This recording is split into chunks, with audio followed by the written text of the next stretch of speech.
네, 하나님의 공의를 바로 세우는 시간 카이로스 시작하겠습니다. 함께 하실 분들 소개합니다. 평화나무 이사장 김용민 PD 오셨습니다. 안녕하세요. 네, 안녕하세요. 네, 그리고 평화나무 공영선거 감시단장이십니다. 김디모데 목사 오셨습니다. 안녕하세요. 예, 안녕하십니까. 네, 그리고 신천지 전문가시죠. 조미도 목사 오셨습니다. 안녕하세요. 네, 안녕하십니까. 반갑습니다. 오랜만에 네, 뵙습니다. 목사님 오랜만에 네, 뵙습니다. 오랜만에 예, 뵙습니다. 네. 반갑습니다. 네. 예. 어떻게 지내세요 요즘? 요즘에 또 신천지가 이렇게 아. 문제가 돼서 여기저기서 연락을 좀 받고 사실상 이제 코로나 이후로 뭐 신천지 그렇게 많이 드러나지 않았습니까? 그런데도 다시 이렇게 기생하고 활동한다는 거에 대해서 좀 경악을 금치 못하는 그런 상황인 것 같습니다. 네.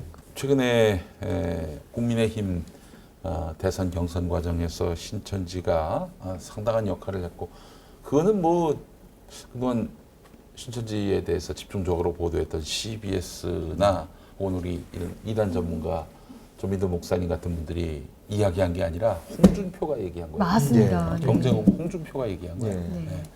그렇다면 사실로 드러난 거 아닙니까? 예. 그리고 또 건진 법사가 윤석열에게 그 검찰총장 때 신천지 압수수색하지 말라라고 얘기했다. 그리고 또 마치 그 조언을 받아들인 듯한 그런 액션이 뒤이어 이어졌고 실제로 신천지에 대한 강제 수사는 이루어지지 않았어요.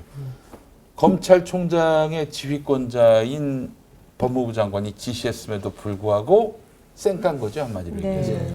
그리고 그래- 실제로 또 거의 그 윤석열 후보의 오른팔이었던 한동훈 검사장이 부원장, 네, 사법연수사. 한동훈 검사장이 이동재 기자에게 신천지에 대해서 흘려주고 또 이동재 기자가 채널A 그 법조 기자들 단톡방에 또 그대로 어떻게 보면은 그 뜻을 전달하는 뭐 이런 것도 저희가 이제 보도했죠. 장인수 기자가. 네. 잠깐 그 영상 보시겠습니다. 예.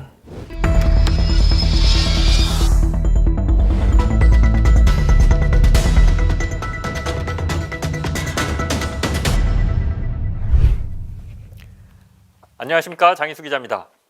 지난 방송에서는 한동훈 검사가 신라젠 사건에 대해서 채널A 기자들과 어떤 얘기를 나눴는지 살펴봤는데요. 한동훈 검사는 채널A 기자들과 신라젠 얘기만 한 게 아닙니다.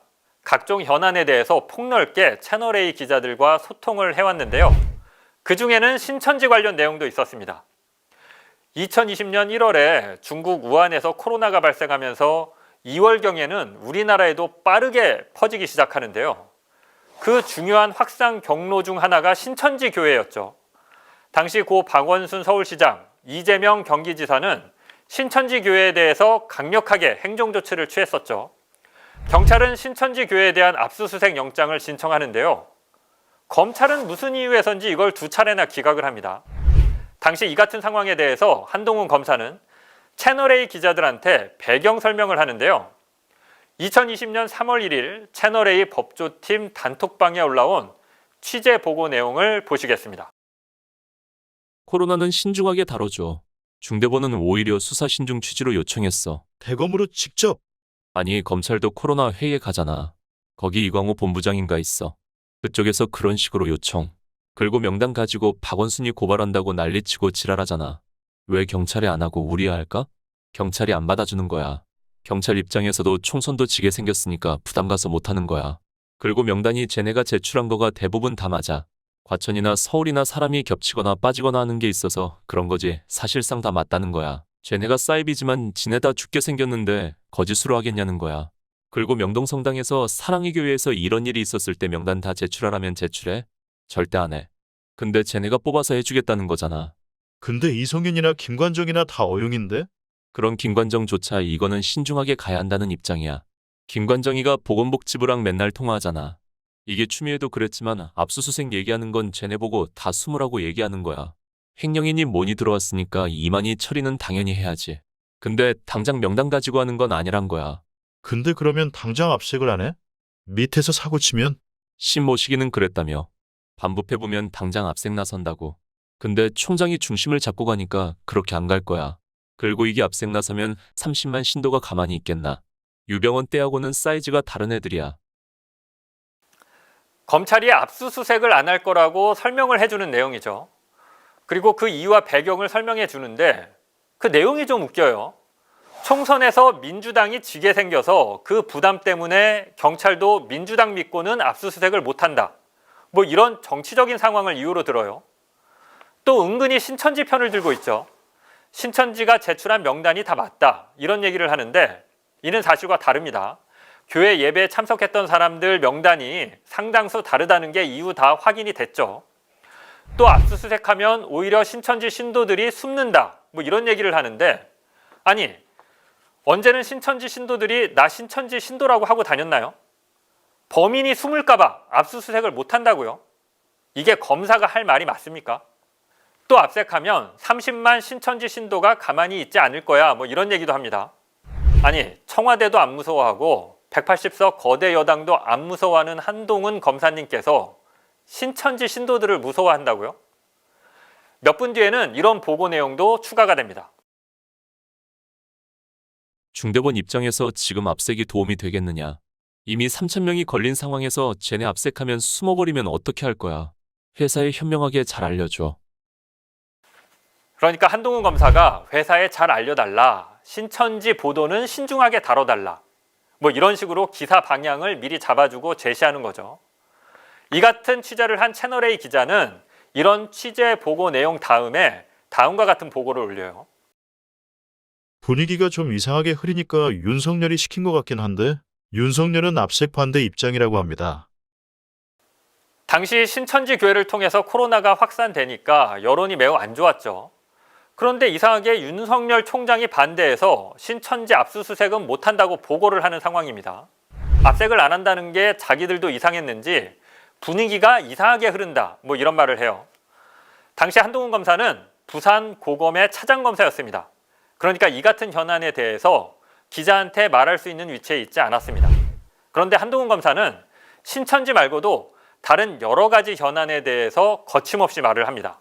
백승우 기자 휴대전화에서는요, 한동훈 검사의 카톡 대화 내용을 캡처한 사진이 여러 개 발견됩니다. 이건 아마 이동재 기자한테 얘기해 준 걸 이동재 기자가 캡처해서 후배인 백승우 기자한테 참고하라고 보내준 걸로 추정됩니다.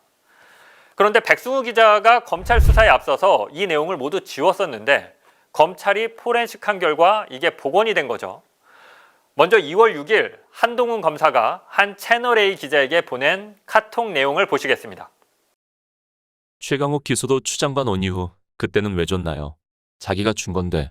감찰무마 사건 조국 기소 후 공범인 백원우 전 청와대 민정비서관, 박박형철 전 청와대 반부패 비서관 기소, 백박 기소 전에 조국 공소장 공개함. 모두 추장관 취임 후. 이게 무슨 말이냐면요, 2020년 2월 초에 추미애 당시 법무부 장관이 울산 고래고기 사건 관련해서 송철호 울산시장의 공소장을 비공개하기로 결정을 해요. 그러니까 한동훈 검사가 이를 비판하는 카톡을 보내는 겁니다. 최강욱, 백원우, 박형철 같은 사람들 공소장은 추미애 장관 취임 이후에도 공개하지 않았느냐. 그런데 왜 송철호 거만 비공개하느냐, 이렇게 비판을 하는 건데요. 그러면서 추미애 장관을 비판할 수 있는 근거들을 설명해 주는 걸로 보여요. 2월 11일 날 한동훈 검사가 보낸 카톡도 보실게요. 이 얘긴 결국 신봉수 수사팀을 배제하고 새로 이성윤 어용팀에게 기소 여부를 맡기겠다는 얘기. 이건 또 무슨 얘기냐면요, 2020년 초에 서울중앙지검 차장검사들이 다 교체가 되거든요. 당시 신봉수 서울중앙지검 2차장 검사는 청와대가 울산시장 선거에 개입했다는 고발 사건을 맡고 있었는데요. 평택지청장으로 발령이 납니다. 그리고 이성윤 검사가 서울중앙지검장으로 새로 임명돼서 부임한 상황이었는데요. 그런데 한동훈 검사는 이성윤 검사를 어용이라고 표현하고 있어요. 다음 메시지도 보실까요? 기소도 아니고 검찰 송치도 안 된 10년 된 내사 기록이 원본으로 유출? 공작 직원 수준이? 이건 무슨 얘기인지 아시겠나요? 2020년 2월 17일 오전 8시에 뉴스타파가 대형 특종 보도를 합니다. 김건희 씨의 도이치모터스 주가 조작 의혹 보도인데요. 뉴스타파가 도이치모터스 주가 조작 내용이 담긴 경찰의 내사 보고서를 입수하죠. 그 보고서를 바탕으로 보도를 하는데요. 그 보고서가 공작에 의해서 언론사에 전달됐다고 한동훈이 얘기를 해주는 겁니다. 그런데 이거 공작 아닙니다. 그러니까 제가 이걸 좀 취재해봐서 아는데요. 당시 경찰청의 한 간부가 특수수사에 관심이 있어서 오래된 내사 보고서를 뒤져서 공부를 하고 있었는데요. 혼자서 이 자료를 보다가 한계에 부딪히니까 아무도 모르게 우편으로 탐사보도에 강한 뉴스타파의 자료를 보냅니다. 그래서 뉴스타파는 초창기에 누가 이걸 보낸 건지 또 경찰 내사 보고서가 맞는지 이런 걸 몰랐고 확실을 못했어요. 그래서 취재하느라고 시간이 오래 걸렸거든요. 근데 서로가 서로를 감추고 제보를 한 건데 이게 어떻게 공작이 됩니까? 뭐 눈에는 뭐만 보인다. 뭐 이렇게 말할 수도 있을 것 같은데요. 마지막으로 하나만 더 보시겠습니다. 법적 조치 검토하는 분 있는 듯합니다. 오, 네. 이분 면책 특권 없죠 아직. 의미심장하죠. 누군가 고발을 준비하고 있다. 그런데 그 대상, 면책 특권이 없다. 그러니까 고발하면 검찰이 마음대로 수사하고 구속하고 할 수 있다. 이런 얘기죠. 면책 특권 운운하는 걸 봐선 여권의 고인사로 추정됩니다. 국회의원 신분이 아닌 추미애 장관이나 당시 그 총선에 출마했던 최강욱 후보를 말하는 게 아닌가 추정이 되는데요. 그런데 한동훈 검사는 누군가가 고발을 준비하고 있다는 걸 도대체 어떻게 한 걸까요?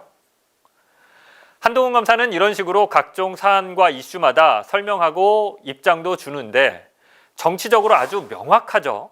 반 청와대, 반 추미애, 친 윤석열이라는 자신의 정치적 입장을 서슴지 않고 드러냅니다. 또 그런 논리를 기자들한테 전파도 하고요. 기자들이 자기가 이렇게 얘기하면 자기 얘기를 그대로 기사로 쓴다는 걸 뻔히 알면서도 이러는 거죠. 더 많은 얘기가 있지만 한동훈 검사 얘기는 이쯤 하고요. 다음 방송에서는 한동훈 말고 다른 검사들은 채널A 기자들과 어떤 대화를 나눴는지, 유착했는지 살펴보시겠습니다. 여기서 보면은요, 하나 좀 정말 짚고 가고 싶은 게 보면은 한동훈 검사장이 이렇게 얘기했다는 겁니다. 원래 그 당시에 코로나19 사태 때 신천지 말 코로나19 확산했을 때 신천지가 준 명단 그게 맞아. 이렇게 얘기를 합니다. 맞습니까, 목사님? 두 가지로 나눠서 생각해야죠.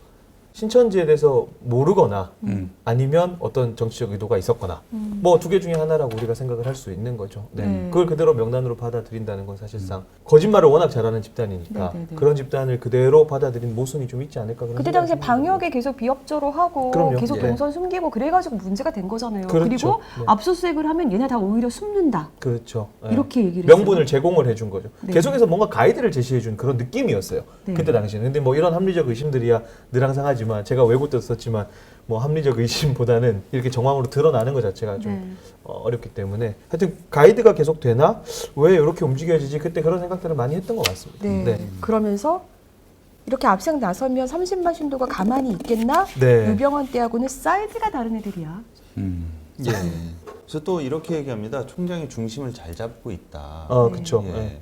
이 중심 잘 잡는 게 무슨 그 쌩깐 거지. 신천지에 대한 강제 수사 지시를 예. 쌩깐 거. 그게 예. 중심을 잘 잡는다라는 건데.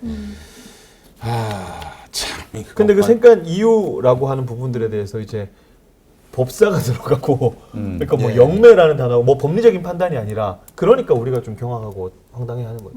제가 지금 계속 이렇게 도리도리 하고 쪽볼에 신어보니까 쪽볼까지 하시는 그래도 저 어디 여기 다리 좀 올려놓을까요? 저 책상 위에 그 저기 저 구도 올리지 마세요. 네, 알겠습니다. 죄송합니다. 네. 예. 그런데도 불구하고 한겨레에서 최근에 난 그 신천지라는 유령이라는 칼럼을 보고 저희가 이제 경악을 했는데 네. 개신교계 소종파 신천지라고 하면서 이게 신천지를 어떻게 보면 개신교계에서 이단이라고 이렇게 했지만 이런 뭐 종교 단체에 대해서 뭔가 혐오를 앞세우면서 이거를 비판하는 거는 조금 뭐 안 된다라는 취지로 이렇게 글을 썼어요. 이세영 논설위원이 뭐 하는 사람인지 내가 좀 궁금하더라고. 나중에 한번 좀 알아보겠습니다만 신천지 신자가 아니고서는 이런 논리를 펼 수가 없어요. 아니 근데 신천지 신자라고 보기엔 또 신천지에 대해서 너무 모르셔가지고. 너무 그런가? 아니 모르는 척하면서 그럴 수도 있지. 근데 이제 이건 이 말은 뭐냐면은 뭐 그 저 신천지가 개신교의 소종파다라고 얘기하는데 처음 들어봤습니다 이 말은. 이런 식으로 얘기하면 일광 조계종은 조계종의 소종파다 이렇게 맞습니다. 얘기할 수도 있는 거예요. 네. 이만희 씨가 개신교에서 목사에서 받은 적 있습니까? 초등학교도 안 나오지 않았나요? 음. 네. 그럼 그런 줄 전혀 없고 그 출신 자체가 뭐 다른 사이비 종교를 전전긍긍하고 그다음에 유재열 장막성전 출신이고 그래서 사실 이 개신교계 소종파라는 이 첫 번째 문장 자체가 틀린 거죠. 첫 문장부터 틀렸어요. 네. 유재열은 뭐 우리가 많이 하는 대로 네. 그저 싸이 네. 싸이의 장인이죠. 예. 네. 예. 사실 거기도 그 위에 이제 김종규라는 호생기도원 그쪽하고 다 연계가 된 건데 그런 어떤 개념에 대해서 있는지 없는지 모르겠다라는 생각이 좀 들고 사실 이제 이사님이 페이스북에 역대급 삽질을 했다라고 네. 표현하셨는데 사실 내용 자체가 보면 뭐 전혀 이해가 안 되는 내용들이 되게 많은 거죠. 특별히 제가 봤던 것 중에 하나는 뭐 그 후반부에 보면 그런 내용이 있어요. 교세의 보존과 확장을 위한 그들의 시도 자체를 부정적 프레임에 갖둬서 곤란하다. 미치겠습니다. 근데 사실 어떤 종교든 간에 네. 자신들의 교세의 보존과 확장을 위해서 정치 개입하면 그 자체가 문제잖아요. 그러니까요. 그리고 정치 개입하는 것은 네. 잘못된 거죠. 그리고 예. 신천지 같은 경우는 사실상 신천지가 그렇게 개입을 하는 이유 자체가 너무나 그 분명한 것이고 신천지 하면 반사회성 이런 것들이 드러나는 건데 그러니까 신천지에 대해서 전혀 이해가 없거나 아니면 너무 잘 알아서 의도적으로 왜곡했거나 둘 중에 하나가 아니면 사실상 이런 글은 나오기가 어렵죠. 국민 특정 후보를 너무 쉴드 쳐주고 싶은 마음에 진짜 무리수를 쓰고 무리를 일으켰다. 아, 이건 좀 무리수를 넘어서서 진짜 뭐 표현하기가 좀 그렇죠. 아니 그러니까 이제 말이 안 나옵니다. 이런 얘기 많이들 합니다. 이렇게 뭐 저기 무속 연루설 또 신천지 연관설 뭐 이런 거 얘기 나오면 국민의힘에서는 아니 뭐 저기 저쪽 사람들은 저만 보냐 뭐 이런 식으로 얘기하는데 아니 누가 무슨 그 종교 믿었다고 혐오합니까? 그게 아니잖아요.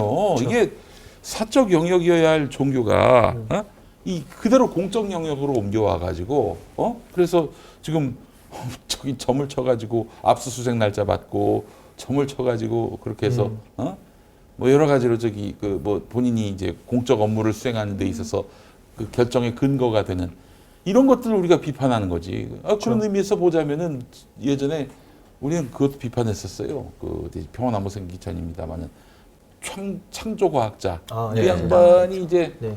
그 과학기술 계통의 그 부처의 그 장으로 갈 때 아니 그런 그 창조과학은 저는 있는 그대로 그는 저 과학이 아니라고 보거든요. 유사과학이라고 보는데 그런 것에 과학자 이름으로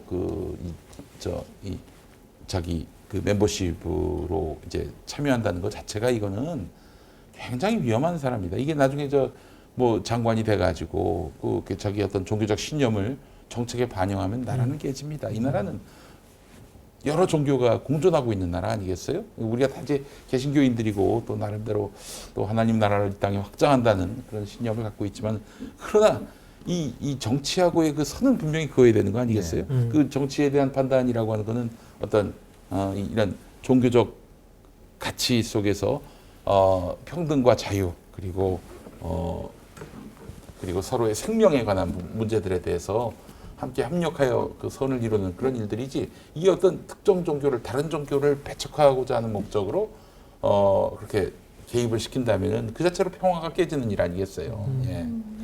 그 칼럼을 보니까 사람들이 오해하는 지점이 이 지점인가라고 생각이 좀 든 게 있는데 그게 뭐냐면 마지막 후반부에 민주국가의 정교분리 원칙은 정치 권력이 특정 종교에 정책적 이득을 주는 것을 금지하는 것이 핵심이다라고 이야기를 하는 거거든요. 그래서 그런 개입 자체에 대해서는 그렇게 왈가왈부하지 마라라고 하는 게 이 이야기인데 사실 신천지가 정치 개입하려는 목적 자체가 자신들의 어떤 정책적 이득을 얻기 위함이기 그쵸. 때문에 예, 개신교도 마찬가지입니다. 처음에는 이제 그 어떤 그 법인 설립 네. 아울러 또 그쵸. 과청에 뭐 성전을 만들려고 네, 하는데 그렇죠. 네. 그 도움을 받고자 하는 그런 목적으로 시작을 했죠. 그런 것들이 굉장히 많죠. 왜냐하면은 이제 신천지 같은 경우는 허위 기부금 발급에 대한 이슈가 있었거든요. 기부금 영수증 발급에 대해서 세금 그 탈루에 대한 이슈가 있었기 때문에 그런 문제 그리고 제가 여러 번 말씀드렸던 학원법에 대한 문제 그러니까 그렇지. 법률적인 위반들이 되게 많았거든요. 근데 그것을 덮어줄 수 있는 건 어쨌든 권력이란 말이에요. 자신들이 교리로 되는 문제가 아니니까 거기에다가 이사님 말씀하신 것처럼 신천지는 건축 이슈가 굉장히 커요. 그쵸. 일단은 자신들이 가지고 있는 어떤 건물에 대한 용도 변경의 문제도 필요하고 네. 그다음에 그들이 말하는 성전도 아니지만 성전을 건축해야 된다라고 하는 그런 이슈들이 큰데 그게 민원으로 계속해서 무산이 된단 말입니다. 네. 근데 그것을 해결할 수 있는 건 정치 권력이니까 이 사람들이 왜 거기에 줄을 대는가 너무나 명백한데 그런 어떤 앞뒤 관계에 대한 이해가 아까도 말씀드린 것처럼 없는 건지 아니면 알고도 특정 후보를 쉴드 치기 위해서 이렇게 한 건지 둘 중에 하나밖에 답이 안 나온다고 하는 거죠. 근데 지금 검찰도 언론도 다 이런 식이라는 게 진짜 이게 너무 큰일이다 이렇게 생각이 드는 겁니다. 네. 진짜. 목사님께서도 주변에 신천지 탈퇴자들 많이 이제 연락하시잖아요. 네. 그분들한테 들은 증언도 최근에 있지 않습니까? 추가로? 아, 네, 그러니까 뭐 최근 탈퇴자들한테 한번 여쭤봤어요. 당원 가입 지시나 이런 부분들에 대해 경험하신 분들이 계신가. 물론 모든 신천지 신도들이 당원 가입하는 건 아니니까. 보니까 지방 쪽은 좀 없었던 것 네, 같아요. 그래서 그런 뭐 부분들을 좀 확인해봤는데 직접적으로 제가 만나는 탈퇴자분들 중에는 당원 가입까지는 없었고 네. 다만 이제 특정 후보를 지지하라라고 하는 그런 지시를 받은 적은 있다. 그러니까 그게 핵심 간부 출신들은 직접 그렇게 들었을 거고 그렇죠. 아래로 내려가면서는 네. 조금 이렇게 하달이나 이런 게 좀 약하게 가 있을 수 있죠. 이렇게 그리고 받아들이는 게. 과거랑은 다르게 네. 이제 요번 같은 경우는 폭로자도 얘기했지만 문자나 이런 것들을 네. 남기지 그렇지. 않았잖아요. 일체 이게 증거를 안 남기고 똑같이 예. 다 말씀하시죠. 구두로 뻐꾸기로. 예. 예. 하다 보니까 이제 하달되는 과정에서 뭐 이제 조금 왜곡이라든가 아니면 약화라든가 그런 것들이 일어날 수 있는데 예전에 이제 문자 보내고 막 지시 공문 보내고 그게 남아가지고 계속해서 들통이 났던 거잖아요. 네네네. 그러니까 요번에 좀 철저하게 하다 보니까 아무래도 신천지 일반 신도들 같은 경우는 뭐 이런 내용에 대해서 모르는 분들이 있으실 수도 있겠다라는 생각을 좀 하게 됩니다.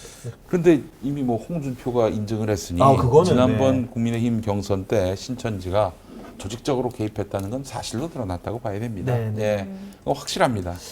이번에 의미가 있는 게 같은 당의 유력 정치 인사가 이렇게 얘기한 적은 없었던 것 같아요. 그렇죠. 네, 개입에 대해서 뭐 대부분 사실 무근이다 아니면 뭐 무시하는 것으로 노 일관했는데 코멘트로 하겠다. 네, 노 코멘트가 아마 일관이었는데 이게 진짜 뭐 그 홍준표 씨가 아주 그냥 뭐 화통하게 또 네. 속에 있는 얘기를 다 아는 사람이지만 근데 사실 앞으로 자기가 계속 정치함에 있어서는 신천지에게 밉보해서는 또 안 좋을 텐데 그래서 저 같으면은 제가 홍준표가 최대한 증언을 해줘도 노 코멘트라고 하겠어요.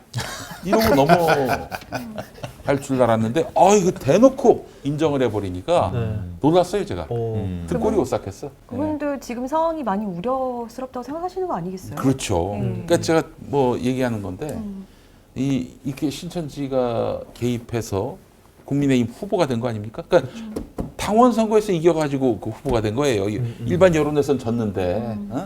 근데 그렇게 해서 그 윤석열이 대선 후보가 됐고 당선까지 된다? 이제 보십시오. 앞으로 무슨 일이 벌어지느냐. 신천지 개입을 일단 상수로 여기게 될 것이고 당장 드러내놓고 개신교표가 있으니까 뭐 신천지를 표방하는 정치는 없겠지만은 물밑으로는 신천지한테 굴복하고 또 아울러 신천지에게 이권을 제공하고 이런 식으로 해서 결국에는 신천지가 대한민국 정치를 좌지우지하는 이런 상황이 올 수 있습니다. 전 그래서 오픈 프라이머리, 뭐 국민 경선 이런 거 집어쳐야 된다고 생각을 합니다. 큰일 난다 앞으로. 아니 저는 개신교도요 이렇게 만일 그런 사태가 벌어지면 이단 해제해버릴 수도 있을 것 같아요. 왜냐면 지금 차별금지법 신천지 못 막으니까 차별금지법 통과하면 큰일 난다고 그렇게 난리를 치던 목사님들이 다 입에 재갈을 무셨습니다. 네. 조용히 하고 있어요 지금. 지난번에 부산에 우리 권지현 센터장 가셨는데 그 신천지 개입설에 대해서 뭐라고 하니까 할 말이 없으니까. 선생님 안녕하세요. 평안하고 권지연입니다.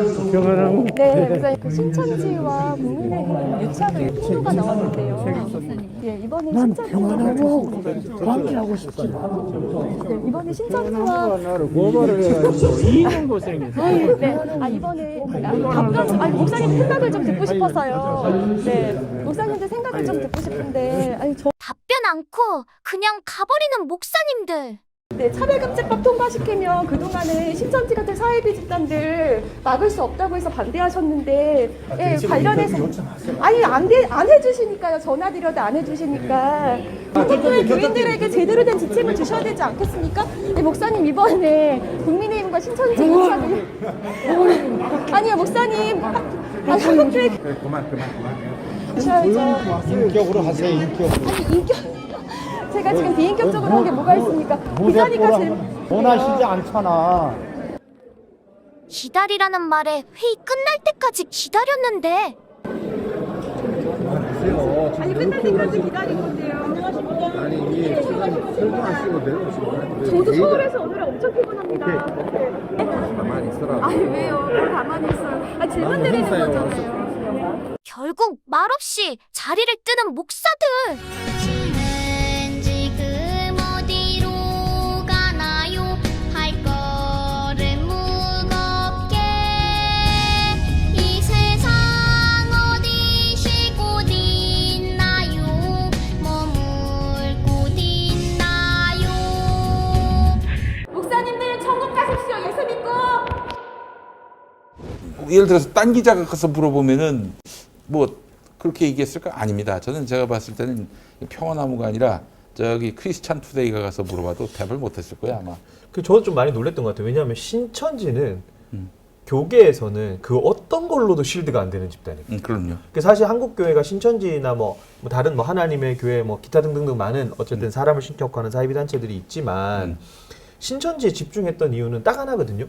교회로 들어와서 성도들을 빼갔기 때문에. 그렇죠. 그러니까 다른 단체들보다는 훨씬 더 많은 집중을 하고 신천지는 거의 악으로 규정하고 그렇게 해왔는데 가정도 파괴하고. 네, 실제로 그런 피해 사례들이 벌어지고 그리고 어떤 교회 같은 경우는 산업기기라 그래서 교회를 통째로 뺏기기도 하고 네. 그런 일들이 벌어졌기 때문에 신천지는 그 어떤 것으로도 이제 보호가 안 되는 부분이었는데 목사님, 그 산업기기 그거 어떻게 합니까? 그게 교회에 그 이제 말하자면 들어가서 열심히 해가지고 네. 알곡성도가 돼 한마디로 네, 해서 네. 그렇게 해가지고 주변 사람들 다 포섭하고 그렇게 해서 목사 내쫓고 그 네. 교회를 접수하는 겁니까? 그렇죠. 그 산업기기라 그래서 교회를 이제 뺏어오는 건데 네. 예를 들면 이제 분쟁이 있다.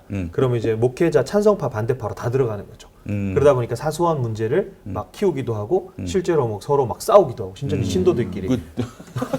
그 암약한, 그쵸, 암약한, 네. 신천지 신도들. 그러다 보니까 이게 피하 식별이 전혀 되지 않는 상황으로 만들어 놓고 그렇게 해서 결국에는 목회자를 쫓아내고 승기를 잡은 쪽. 근데 이쪽이든 이쪽이든 둘 다 신천지잖아요. 네. 승기를 잡은 쪽에서 목회자를 데리고 오는데 네. 알고 봤더니 신천지인 거죠. 그러니까 이 싸움에서 기존에 있던 뭐 성도들 중에 또 마음이 상하신 분들 교회를 떠나시면서 계속 떠나도록 유도하는 거죠. 자기들만 그렇지. 남도록. 네. 먹으려고요. 결국은 그렇게 해서 교회 자체를 먹어버리는 그걸 이제 보통 우리 산업기기라고 표현하죠. 라이터를 켜라가 생각납니다. 존경하고 조폭하고 서로 짜고 싸우는 척. 아, 그렇지. 그 저기 대전역인가 지나가는데 경찰하고 조폭하고 싸우는. 예? 지나가면 다 이제 야 열차 지나갔다 해가지고 이제 그만 싸우고. 사실 뭐 그런 문제들 때문에 너무 많은 사례들이 있기 때문에 산업기기는 사실 그 뭐 우리가 정황이나 의혹이 아니라 실제로 벌어졌던 일들이기 때문에 교회에서는 사실 신천지는 도저히 이게 실드가 안 되는 건데 여기에 대해서 아무런 이야기를 하지 않는 것에 대해서는 사실 이게 정치 이념을 떠나서 너무나 우려스러운 거죠. 안타깝죠. 네. 자 그렇기 때문에 여러분 그 산옮기기 전략이 대단히 네. 잘 먹혔어요. 이걸 정치권에 가지고 와가지고 정치권 개입해서 지금 써먹을 수도 있는 거예요. 예? 그러니까요. 그러니까 정치권, 저는 예. 지금의 그 정치권 안에서 이상한 얘기다 싶으면요. 아니 어떻게 이게 과학적으로 설명이 안 된다 싶으면 신천지라고 보시면 됩니다. 신천지라고 보시면 돼요. 예. 사실 민주당 경선 때도 상당히 의심이 갔었잖아요. 마지막 3차 국민 네. 그 경선 인단인가요? 아니 갑자기 우리 저 낙연이 형이 60%가 넘고 이재명 후보가 20%대였어요. 그 다른 조사를 보면은 전혀 그러하지 않았는데 그래서 신천지 신자 수, 그 이제 그 여기에 그 개입됐을 것으로 예상되는 신천지 그 신자 수를 이낙연 후보 쪽에서 뺐더니 그 이재명 50, 이낙연 20%대. 다른 결과하고 유사하게 나왔다는 거예요. 야, 근데 30만이 다 저기 가세했을까요? 뭐 그렇다고 보긴 좀 쉽지 않을 것 같아요. 왜냐하면 탈퇴자들 계속 소문해 보면은 아까도 말씀드렸던 것처럼 이제 모든 신도가 한 명에 빠짐없이 그것도 코로나 전국에 다 동원됐다. 그거는 조금 보기는 그럼 쉽지 대략 않을 우리 것 같고. 목사님 보시기에 추정하기로 네. 한 몇만이 동원됐을 거라고 보십니까? 그러니까 몇만이 동원된 정확하게 알 수는 없지만 다만 이제 이만희 씨 한마디에 그리고 간부들의 한마디에 맹종할 수 있는 사람이 몇 명인가 라고 하는 걸 따져봤을 때 14만 4천? 14만 4천 왜냐면 14만 4천 1등 되면 안 되니까 적어도 그래도 10만 이상은 좀 이렇게 쉽게 움직일 수 있는 권력이지 않을까 또 움직일 수 있는 숫자가 되지 않을까 왜냐하면 다른 걸 다 떠나서 뭐 이제 어떤 걸 합니다라고 했을 때 어떤 일이 신천지에서 어떤 일이 벌어져도 절대로 움직이지 않을 층, 그 신천지에 완전 맹종하고 있는 그 층은 적어도 10만 이상으로 봐야 되지 않을까? 10만 이상 네. 알겠습니다. 왜냐하면 신천지 안에 있어도 이만희 씨에 대한 믿음이 흔들리는 사람들이 있거든요. 그럼요. 네, 그 안에 있으면서. 아니 그 제가 이런 얘기를 한다고 그래서 그 오해는 하지 마시고, 그러니까 이낙연 후보하고 신천지가 뭐 서로 협잡을 했다 이게 아니라 그런 얘기는 아니죠. 네. 제 이야기는 뭐냐면은 이낙연 후보 쪽에 이렇게 지지세가 이제 그 모아졌다면은 신천지에 그거는 이재명을 떨어뜨리기 위한 그런 목적이 아니겠는가. 이재명 하면은 정말 신천지가 치를 떨거든요. 근데 저도 얘기를 들었는데 이재명 당시 경기지사 시절에 네. 신천지 본진을 본진을 털었어요. 털었잖아요. 그래서 그렇죠. 이재명 이재명 후보 TV에만 나와도 쌍욕을 하면서 채널 돌려버린다는 겁니다. 그렇죠. 그런 얘기는 안 들으셨어요? 탈퇴자분들에게? 그렇죠. 이재명에 대해서는 뭐 많이 들었고 실제로 뭐 지금까지 조직적으로 뭐 동원했다. 뭐 이런 것들은 이제 지역구에서는 한 몇천 명 단위, 그 다음에는 한 3에서 5만 명 단위였으니까 그 정도 사람들은 충분히 뭐 움직이지 않았을까. 그리고 이재명 같은 경우는 신천지에서는 완전히 원수죠. 네. 그런 얘기. 이거를 이제 오너 일가로 대입을 해보면 그 신천지 자택을 공권력이 최초로 진입해가지고 턴 거 아닙니까? 그러니까 이제 걔네들 입장에서는 성지가 털린 거죠. 예, 걔네들 관점에서 보면요.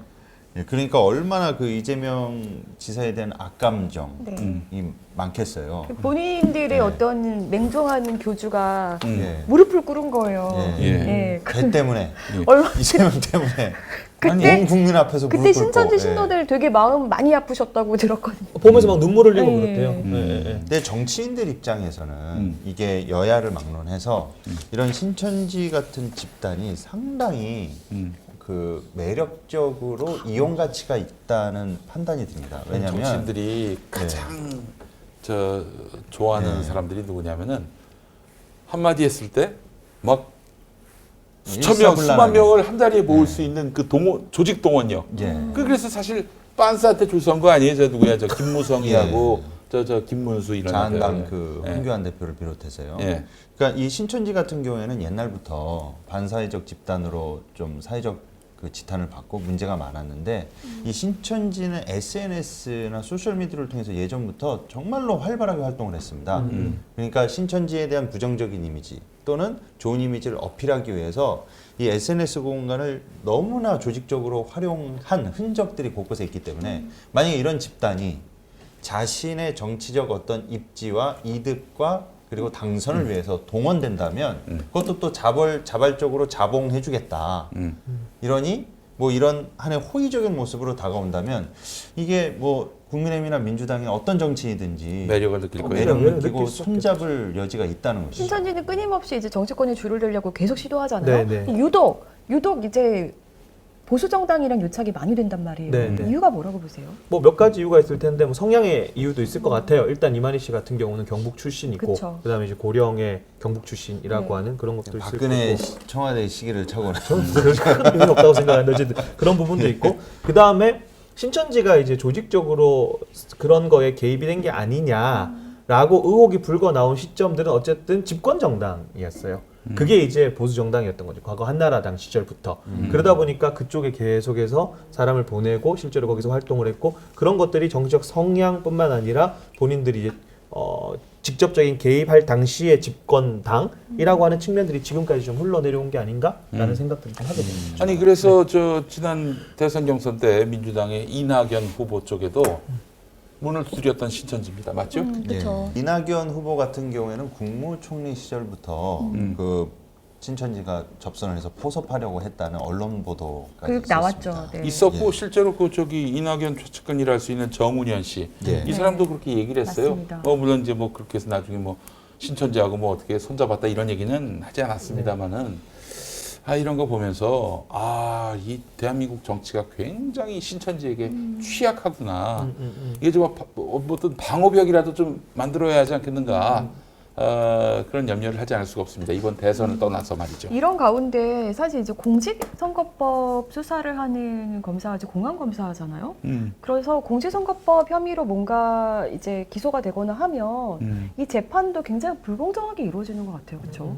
과거에 보면은 그 신현훈 목사 같은 경우는 신천지 코로나 확산했을 때, 신천지발 코로나 확산 때 신현훈 목사는 이제 신천지에 대해서 비판 지상파 방송에서 나와서 했음에도 불구하고 아예 불기소가 된 상황인데 황희도 씨 같은 경우는 대법원에서 징역을 받았더라고요.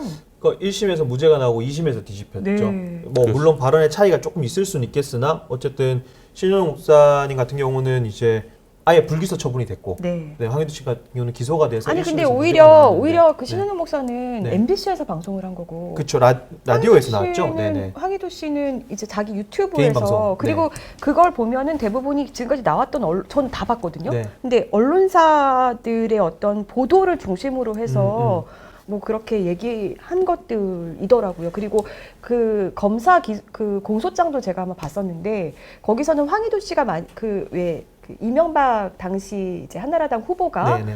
이제 체육관에서 뭐 이렇게 네. 신천지 신도들을 향해서 뭔가 메시지를 준 것처럼 이렇게 뭐 발언을 했다. 이걸 이제 황희도 씨가 얘기한 건데, 근데 사실 그거는 저도 확보하고 있는 영상이거든요. 네, 그거 뭐 탈취사에도 많이 돌았고 실제로 뭐 제일 아쉬웠던 부분은 황희도 씨도 얘기를 했지만 그 신도들의 증언이 제대로 이렇게 증거로 채택이 안 됐다는 네. 탈퇴자들의 어떤 증언들이 사실 뭐 복수의 증언들에 있어서 그런 것들이 받아들여지지 않으니까 그게 좀 아쉬웠던 부분인데 저 역시도 그걸 보면서 이 사건의 핵심은 거기 현장에 참석했던 사람이라든가 아니면 신도들의 증언이 필요한 건데 그런 부분들이 그 증거로 채택이 되지 않고 받아들이지 않아서 이런 결과가 나왔는데 반대로 또 한쪽에서는 불기소 처분이 나왔으니까 더더욱 이해하기가 좀 쉽지 않은 거죠.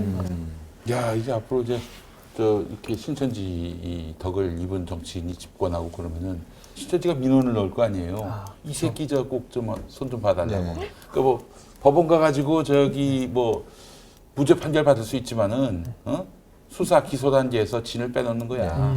그래서 야, 내가 인시를 당하는구나 이런 생각이. 그래서 저는 벌써 작심을 했습니다. 뭐 그럴 가능성은 10,000분의 1밖에 안 된다고 보지만 만약에 그렇게 된다 그러면은 휴대폰 압수수색하려고 한다? 그러면 한동훈처럼 할 거야. 독직폭행으로 그냥 걸어버리려고 하고. 그게 가능한가 민간인도? 뭐 저희도 진짜 신천지 신도들로부터 이제 조직적인 대응을 저희도 이제 받을 것으로 예상이 되는데 고발했죠. 예, 평안한목 공명선거 감시단에서 이번에 CBS 단독 보도 내용 그 폭로자의 내용에 기반해서 저희가 이만희 교주와 그 총회장이라고 부르죠, 신천지에서는 이만희 교주와 그리고 그 청년 회장을 공직선거법 위반 혐의로 저희가 고발했습니다. 드디어 바벨론으로 이제 등극하셨네요. 그래. 바벨론으로 신천지를 등극. 공격하면 바벨론 세력으로 이제 그래요? 네, 바벨론이라고 부르죠. 네. 예. 망할 큰 화 있을진저. 아니 바벨론이 뭐 이렇게 그 힘이 이렇게 없습니까? 근데 저희가 이제 고발하거나 이런 단체들이 보면은 같이 연대를 하거든요. 그러면 진짜로 이제 뭐 정광훈 씨 신천지 같이 합작하는 거 아닌가. 네.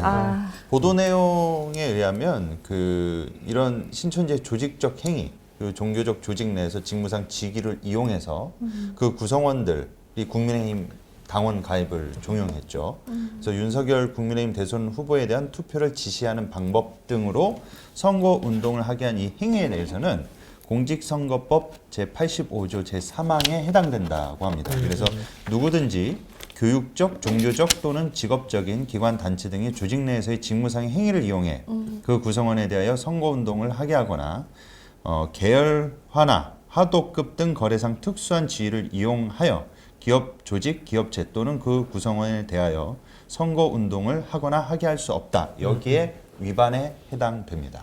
예, 그래서 저희가 로펌 자문을 받아서 이 두 사람을 고발했습니다. 네. 제대로 된 수사나 이루어질지 모르겠습니다. 그러니까요. 네. 수사를 하시는 분들이 지금 30만심도 무서워하고 있는데 그러네 보니까. 어떡하죠? 뭐 우리는 할 바를 해야죠. 그렇다고 가만히 있을 수는 없으니까. 예. 저는 그게 제일 안타까운 것 같아요. 이런 신천지 활개가 꼭 피해자의 양산이잖아요. 그렇지. 네. 그러니까 그 지점이 사실 아픈 거죠. 네. 이런 정치인들이 연관을 가진다는 것이 결국 그런 피해자들을 만드는 것에 일조하고 있다는 것을 좀 생각해야 되는데 그런 게 좀 아쉽습니다. 저희가 무슨 특정 후보가 미워서 지금 신천지를 갖고 그런 게 아니라 신천지가 위험해서 지금 그럼요. 하는 거잖아요. 네, 그럼요. 우리 사회에 굉장히 악영향을 끼치기 때문에 이걸 바로잡기 위한 활동이라고 많이들 또 생각을 해주실 겁니다. 네. 저도 예전에 신천지에 빠진 그 딸 때문에 늘 거기 이제 과천에서 시위하시는 어머니랑 인터뷰한 적이 있었는데 제가 진짜 가슴이 찢어지더라고요. 그럼요.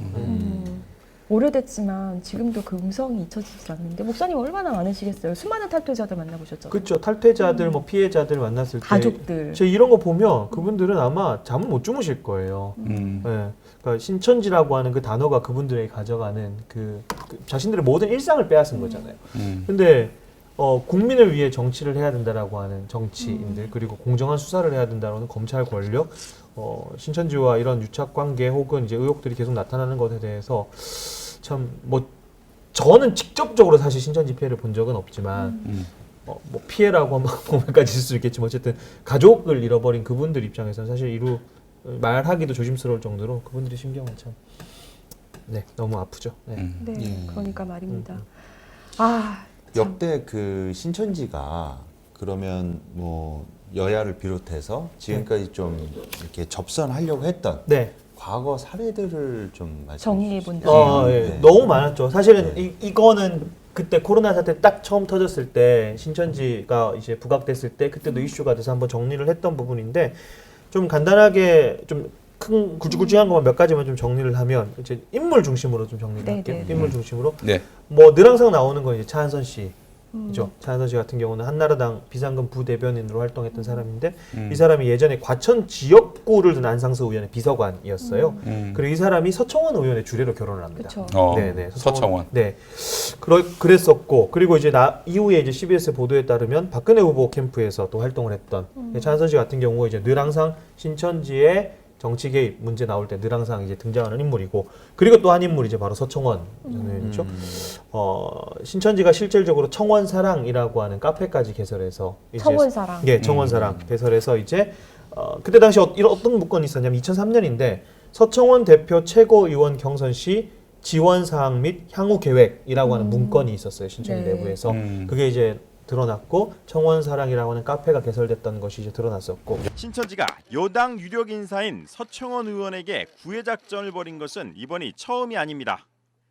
지난 2003년 4월 13일자로 작성된 신천지 전국 청년회 정신교육 대회비 자료에 따르면 신천지는 전국 청년회 한나라당 서청원 대표 지원의 건과 신천지의 한나라당에 대한 향후 전략을 논의하기 위해 모였다고 밝히고 있습니다. 야, 그게 이제 신천지가 만들었다는 거 아니에요? 그렇죠. 네.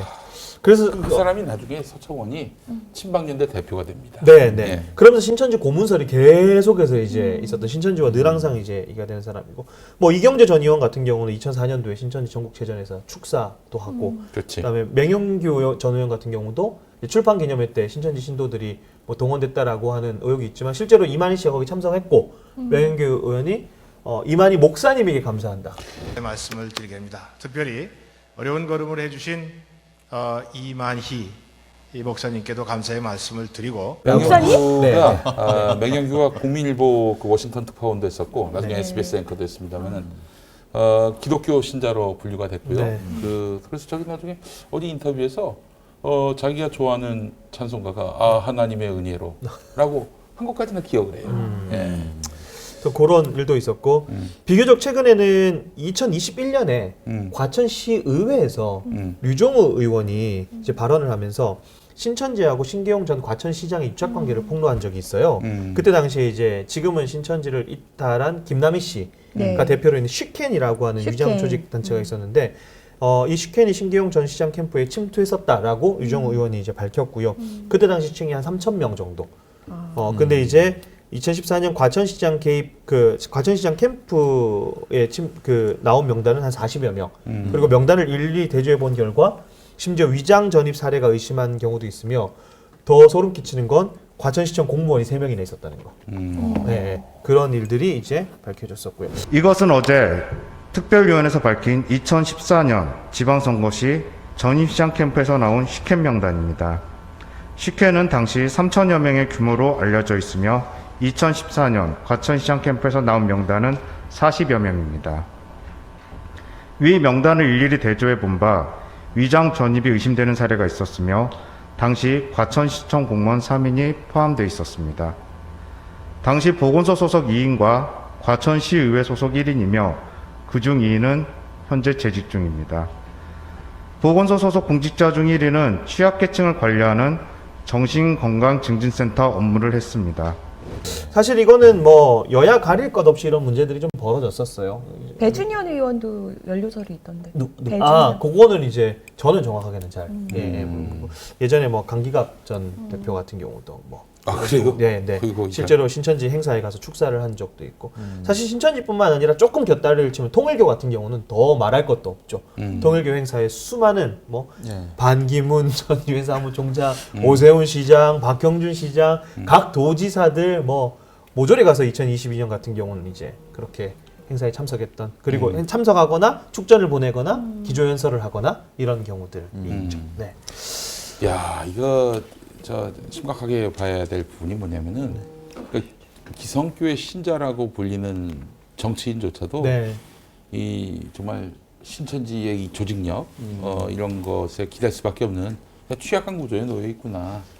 그런 생각이 듭니다. 한 번씩 그런 생각해봤어요. 신속 정확하게 인력을 동원할 수 있다는 매력이잖아요. 정치인들 입장에서야 그렇게 대수롭지 않게 생각하면서 약간 쓰고 버리는 카드? 신천지와의 기대는 신천지의 기대와는 다르게 뭐 좀 쓰고 버리면 되지. 뭐 사이비 종교신도 약간 이런 식으로 생각하는 게 아닌가? 라고 조금 한번 합리적인 의심이 좀 들기는 해요. 네. 이만희 씨가 이 사람을 썼다가 버리면 안 되지요. 비슷합니까? 네. 이 사람이라고요, 이 사람이라고. 이 사람이라고. 네. 야, 한 번만 들어도 이 성대모사가 되는 스캐닝이 되는. 근데 요즘에 또 개발하고 있는 게 송영길 대표. 더불어민주당 송영길 대표. 신천지 여기 속에서는 우리가 함께 고민을 해봐야 될 문제가 아닌가 이렇게 생각을 하고 있습니다. 네. 좀 약간 은사라고 표현하죠, 우리는. 은사. 정말. 하여간 이만희 씨도 아마 그 속으로 끓는 사람이 있을 거예요. 이 새끼를 나한테 그러니까요. 이렇게 얻어먹고 말이야. 돈 받고 쌩까? 또 이제 그 정치인들도 고민이 있지. 정치인들로서는 괜히 또 여기서 깊숙하게 또 신천지하고 그 계속 그 관계를 맺다가는 개피 볼 수도 있겠다. 틀림없이 이런 마음도 있을 거라고. 그래서 이용할 때는 실컷 이용했다가 나중에는 이제 슬쩍 모른 척 손절하는. 근데 지금 이렇게 아예 그 이번에 능력을 보여줬단 말이에요, 신천지가. 네네네. 그러면 다음 정부에서는 만약에 신천지 도움받은 사람이 대통령 되면은 그 정부에서는 이제 신천지가 전면적으로 이제 무대에 서게 되고 그들이 힘을 키우면요. 이런 보수 개신교 목사들 뭐 그냥 입구마다 뭐 신천지 출입 금지 했던 이 목사들도 그 권세 앞에서 또 무릎을 꿇을 겁니다. 나 재밌는 거 봤어요. 제가 김용민 TV 하는데 그 사무실이 구로동에 있거든요. 그 옆에 그 만민중앙교회 이사 갔잖아요. 네, 만민중앙교회가 있는데 내가 저녁에 좀 한번 그 산책을 하다가 배꼽을 잡았네. 왜요? 그 입구에 뭐가 붙어 있는 줄 아세요? 신천지 출입금지. 네, 신천지 출입금지 같은 있는데. 저희 김기동 성락교회도 신천지. 거기도. 너무 웃기네요. 잡식입니다. 가리지 않습니다. 그래요. 신천지 억울하겠네. 아니 신천지가 천주교인들은 별로 안 반긴대요. 왜요? 헌금을 잘 안 한다. 그것도 있지만은 신천지가 이제 개역 한글 성경을 쓰잖아요. 네, 그렇죠. 개역 한글 성경을 쓰. 거기는 이제 전혀 다른 성경을 쓰잖아. 그러니까 이게 구라를 칠 수가 없는 거야. 사기를 칠 수가 없는 거야. 그래서 벙커원 교회도 쉽지 않을 것이다. 이 사람 분위기가 쉽지 않은 이유가 여기는 세번역 성서를 읽습니다. 그래서 개역 한글 성경을 세번역은 신천지 교리 짝퉁이 그대로 드러나는 지점들이 몇 개 있거든요. 그렇지. 그래요. 맞아. 신인지를 의식하신 겁니다. 헌금 많이 안 내는 것도 있지만은 그러고 보니까 벙커원 교회도 우리 헌금을 별로 안 내셔. 아니 와이파이 보니까 강요는 안 하는데. 그래서 이제 잠깐 좀 보여주세요. 우리 교회 입구에 붙어 있는 거. 우리는 헌금을 강요하지 않는 교회라고 해놓고는 그 비밀번호가 저기 신한은행 계좌. 예, 그렇습니다. 이렇게라도 호소하는. 아니, 농담이고 우리 교인들께서는 사회에 좋은 일을 쓰자라고 깃발을 들면 어마어마하게 하십니다. 정말 어마어마하게 쏟아내시는데 교회를 위해 헌금하세요 하면은 조금 좀 주저하시는 면이 없잖아요. 많이 주저해요. 헌금을 항상 외부에 다 기부하는 쪽으로 다 기부하진 않아. 4분의 1. 예. 월 헌금이 들어오면 한 4분의 1은 저 항상 사회에 내놓습니다. 예. 왜냐하면 우리 교회는 그 이런 교회를 위한 교회가 아니라 사회와 함께 가는 교회이기 때문에 4분의 1도 좀 적다는 생각이 드는데 그것도 참 빠듯합니다. 임대료 내는 교회다 보니까. 예. 계좌번호를 자막으로 띄우고 싶습니다. 자제하겠습니다. 저희가 언제 이 건물을 좀 사서 1층에 평화나무, 2층에 바른미디어, 3층에 예하원 성경. 아, 좋네. 아유, 네, 그런 날이 왔으면 좋겠습니다. 4층에 숨 줄까요? 숨? 아, 예, 좋습니다. 정혜인 목사. 한 방에 네 팀 다 훅 가는 수가 있어요. 그래도 이제 데뷔하면서 약간 분산을 시켜놔야 여기 훅 가더라도 여기서 좀 하고. 예전에 그 극구단체들이 몇 번 왔었거든. 이 앞에서 집회를 했다가 우리 옆에 우리 삼성빌라 이 주민들이 보통 분들이 아닙니다. 바로 쫓겨났어요. 시끄럽다고. 아니 근데 또 오셔도 예배가 없을 때가 없으죠.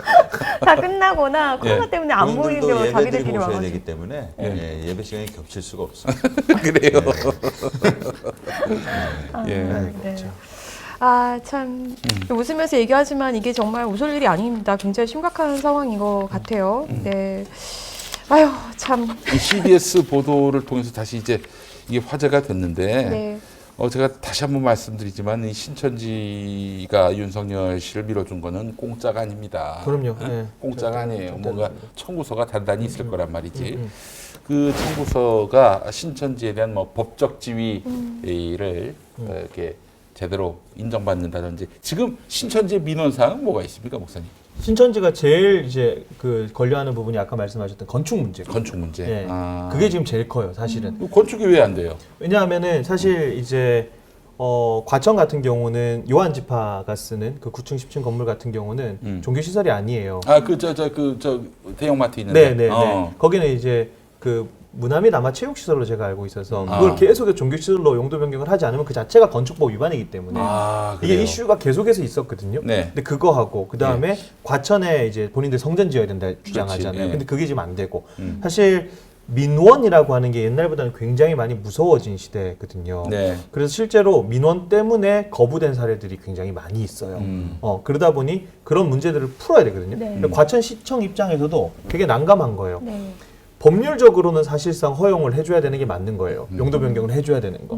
근데 이제 주변의 민원 때문에 못 하고 있고, 그러면 이제 불법적으로 건물을 계속 쓰고 있고, 그럼 이행강제금을 물려야 되는데 이행강제금도 못 물리고. 네. 그러니까 이런 어떤 이슈들이 걸려 있어서 만약 신천지에게 이권이 돌아간다라고 하면 1번은 제가 봤을 때는 건축 문제. 건축 문제. 그리고 뭐 신천지 관련된 지금 재판들도 계속해서 몇 개 진행되는 것들도 있으니까 그런 부분. 그래서 사실은 뭐 지금 이만희 씨 고발을 했는데 만약에 이게 진행이 된다 하더라도 중간에 뭐 정권 교체되면 계속 가겠습니까? 이런. 그렇죠. 아니 한동훈 검사가 그 이동재 기자한테 한 얘기를 보면은 뭐 횡령 이런 건 해야지 이렇게 얘기도 했어요. 근데 실제로 횡령 어떻게 됐습니까? 치뷰로 다. 치뷰로 다 풀어줬어요. 그러니까 우리가 생각하는 상식적인 어떤 선에서의 처벌 수위가 이루어지지 않는 그런 문제도 있고 피해자들만 정말 속타하는 거죠. 그런 거죠. 그리고 뭐 신천지뿐만이 아니라 지금 정광훈 씨도 지금 같은 마음인데 신천지와 본인이 다루기 좋은 후보를 뽑겠다는 거예요. 다루기 좋은. 그러면서 뭐라고 하냐면요. 그 후보가 뽑혀야 기독청을 지을 수 있다. 라고 했다고 사랑제일교회 교인들이 어쨌든 다 가만히 생각하면 다 부동산이네요.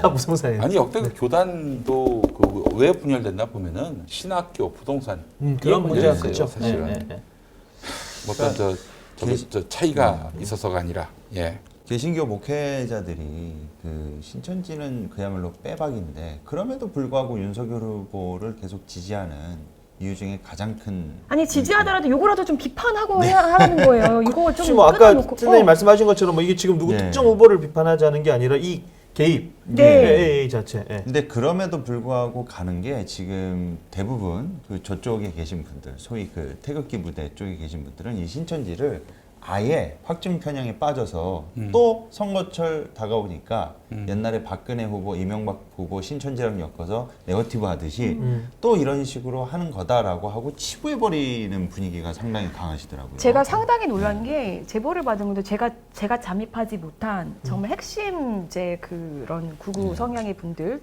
그분들이 모여있는 단톡방인 거를 제보를 받은 건데요. 이분들이 최근에 도는 얘기가 김장한 목사가 이제 김건희 씨도 만나서 기도해주고 위로해주고 뭐 이러잖아요. 그리고 신천지에 대한 비판은 하나도 안 하고. 근데 이제 그러는 거죠. 그거를 어떻게 얘기하냐면 그동안은 이제 타종교 혐오를 어마어마하게 했던 분들이잖아요. 우리나라가 기독교 국가가 아니기 때문에 김장한 목사의 이런 어떤 행보는 노련함, 현명합니다. 이런 글을 봤습니다, 제가. 네, 깜짝 놀랐습니다. 이분들이 이렇게 열려있는 분들이었어요. 열려있는 분들. 네. 그러니까 그분들 제가 항상 그런 지점에 있으면 항상 그 위치에다가 우리 이사장님 대입해 보면은 바로 답이 나옵니다. 아니 정말 위험한 거는 지금 진짜 갑자기 이런 사안에서 스탠스를 확 바꿔버리니까 그동안의 진정성이 와르르 더 무너져 버리는 거예요. 그리고 자꾸 차별금지법만이라도 지켜야 되기 때문에 한다고 그러는데 지금 목사님들이 너무 모르고 계셔서 그러더니 또 그 핑계를 대요. 신지혜 후보 영입했는데 차별금지법 최선두에 앞장서서 주도하고 찬성한 신지혜 후보가 역시 영적으로 깨어있는 기도의 사람들로 승리해서 다시 나가게 됐다. 또 그렇게 얘기를 하거든요. 근데 지금 새시대 준비위원장 김한길 대표 위원장이 전 의원이 더불어민주당 시절에 차별금지법을 통과시키기 위해서 적극적으로 진두지휘해서 앞에 앞장섰던 사람이라는 사실을 이분들이 까마득하게 모르고 계시는 것 같습니다.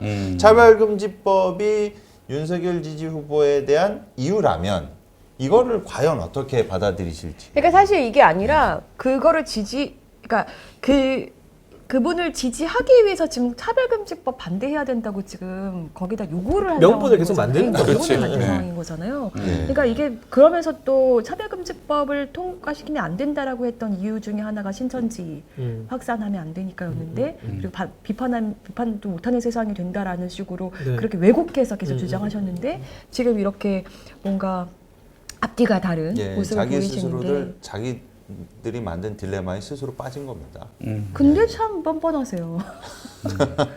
네. 이번에 제가 그 김건희 씨 저희 평화나무 공명선거 감시단에서 고발했죠. 그 공직선거법 위반, 김영란법 위반으로 좀 재밌는 에피소드가 있었습니다. 이 무속과 미신이 얼마나 우리 일상에 폐해를 가져다 주는지. 무속 자체가 나쁘다는 건 아니죠. 근데 그 제가 조사받는데 수사관님이 그러시더라고요. 100만 원을 했으면은 100만 원 미만은 안 걸렸을 텐데 105만 원을 하는 바람에 걸렸다. 그렇게 저한테 설명을 해주시더라고요. 그래서 만약에 100만 원까지일 거예요. 네, 맞습니다. 그래서 5만 원, 그 5만 원 한 게 이제 오방적 의미라고 해서 복 들어오라고 한 건데 오히려 5만 원 때문에 걸려버리는. 아니 저도 평생 무속이나 이런 데 정말 관심이 일도 없다가 최근에 이제 취재를 해야 되니까 무속인들한테 연락하고 이럴 일이 생기는 거예요. 근데 최근에 제가 이제 김장한 목사도 만나려고 김장한 목사가 항상 정기적으로 설교하는 원천 침례교회를 간 거잖아요. 근데 그날 이제 김장한 목사는 못 만났고 김요한 목사를 만났는데 김장한 목사가 김건희 씨를 만나서 기도해준 그 의미를 대신 설명해주면서 이렇게 얘기했어요. 누구든지 목사님은 신분고하를 막론하고 누구든지 찾아오면 그 사람이 잘 될 수 있게 기도해 주는 거예요. 나도 한번 가야겠네 그러면. 제가 그래서 요청했습니다. 사실은 이건 뒷얘기인데 저도 한번 그럼 날짜를 좀 잡아주십시오 라고 했는데 거기도 말하고 극동방송에도 제가 전화 한번 했어요. 왜 연락이 없냐 라고 했으나 저는 안 만나주시는 것 같습니다. 신분고하를 막론하고 이거는 좀 뻥이었던 것으로 지금 확인이 되고 있고 그래서 점점. 근데 이제 문제는 저는 그래서 목사의 역할이 그런 거라면 무속인들은 도대체 자기의 직업군에 대해서 어떻게 설명하는지를 좀 듣고 싶은 거예요. 그래서 제가 그냥 인터넷에서 그냥 용하다고 이렇게 써있는 아무데나 전화를 했어요. 전화했는데 혹시 본인의 직업, 이제 신분도 얘기하고 본인의 직업군에 대해서 어떻게 설명을 해주실 수 있을까요? 라고 했는데 정말 비슷하게 설명을 하시더니 갑자기 대뜸 저한테 지금 전화하시는 분은 머리가 단발이죠? 이러는 거예요. 그래? 근데 제가 머리가 길잖아요 지금. 네, 그러네. 그래서 저 요즘 머리가 엄청 길어가지고 머리 감기도 힘든데요? 그랬더니 전화하시는 분은 근데 지금 굉장히 생머리네요. 그러는 거예요. 그래서 저 파마머리인데요.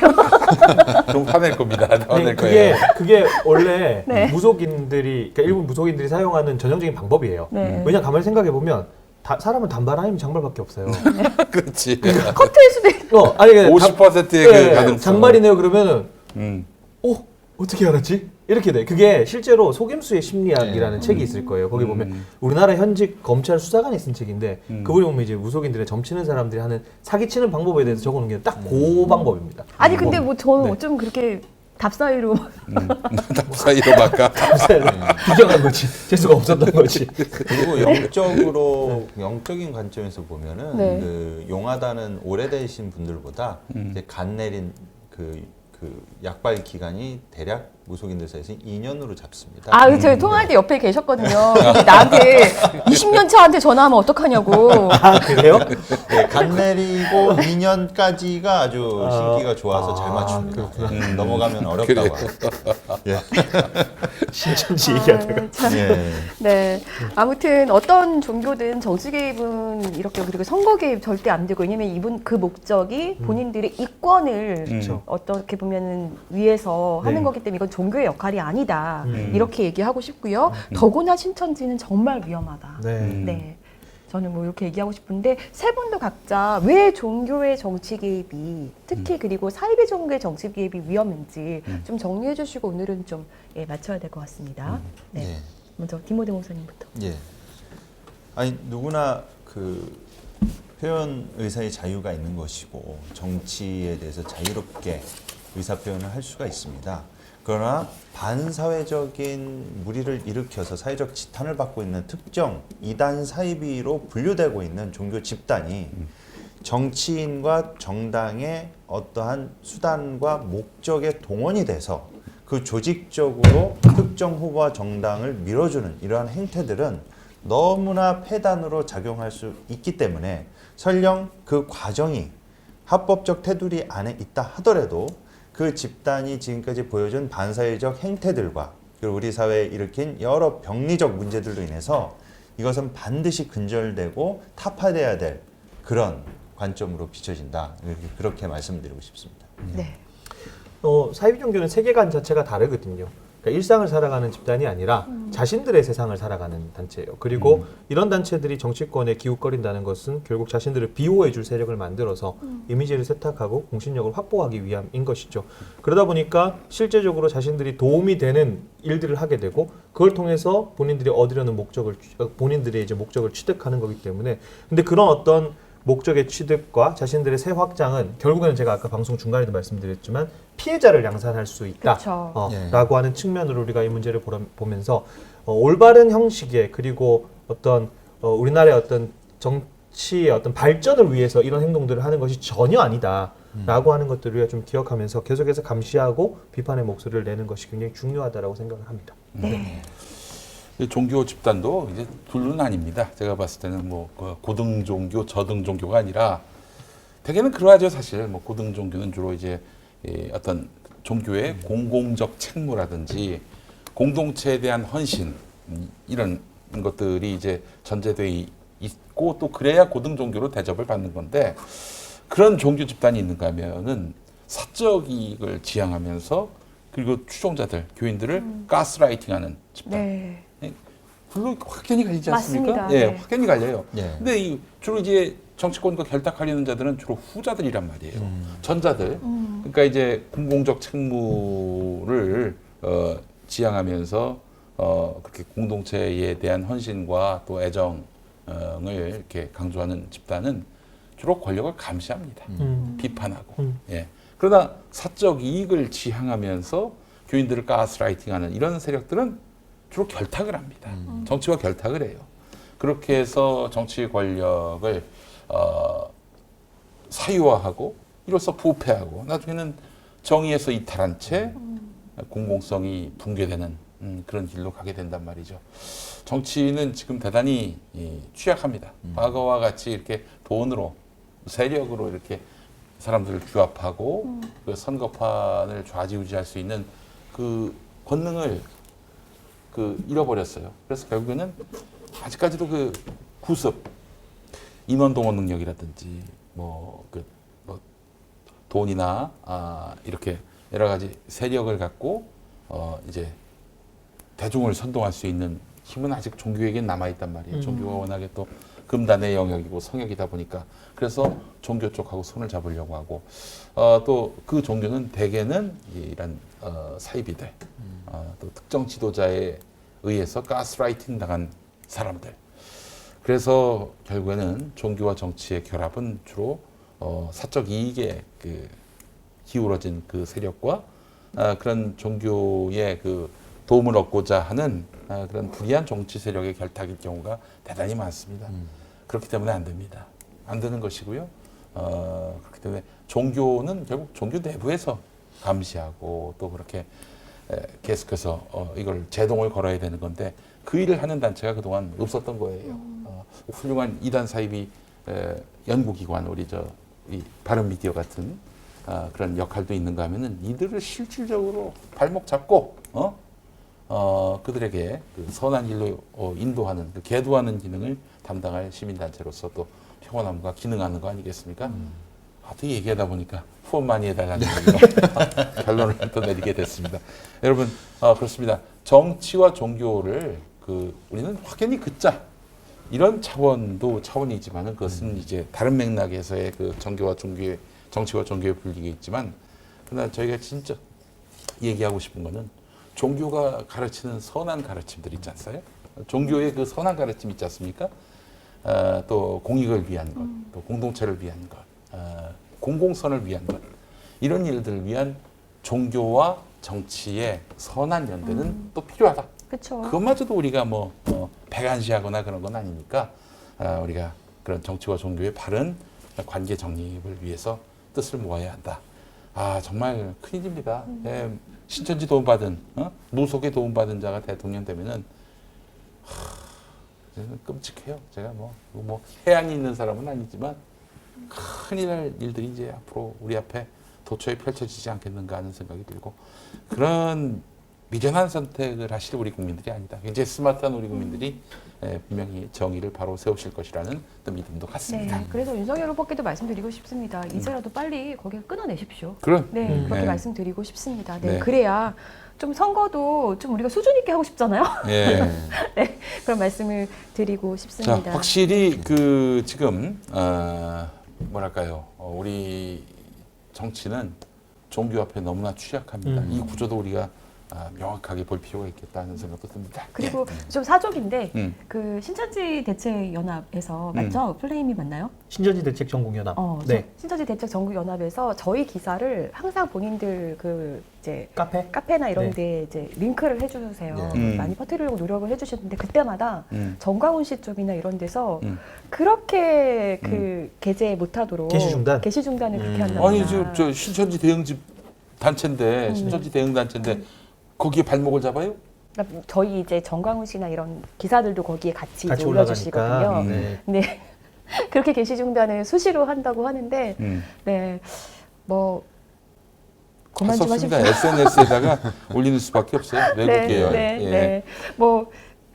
워낙에 또 아무리 그렇게 해도 또 그분들도 열심히 또 그래서 그거를 끝내는 재게시하고 이렇게 하면서 하고 계시는 상황인 건데. 그럴수록 저희의 전투력은 높아진다는 걸 말씀드리고 싶고요. 네. 또 오늘 방송 계기로 또 저희가 또 고발도 했기 때문에 조직적인 대응이 예상이 되는데, 거기에 또 주눅들 저희가 아니라는 것도 예전에 말씀드리겠습니다. 제가 좀 생각이 없었을 때는 저를 이유도 없이 비난하는 사람들이 있었어요. 아니, 이 이유라고 해도 말도 안 되는 이유로 비난하는 사람들이 있었는데, 신천지인 줄 알겠어. 그렇게 앞으로 생각하겠습니다. 네, 알겠습니다. 세 분 정말 힘내시고요. 네, 저희 다음 시간에 뵙겠습니다. 감사합니다. 네, 고맙습니다.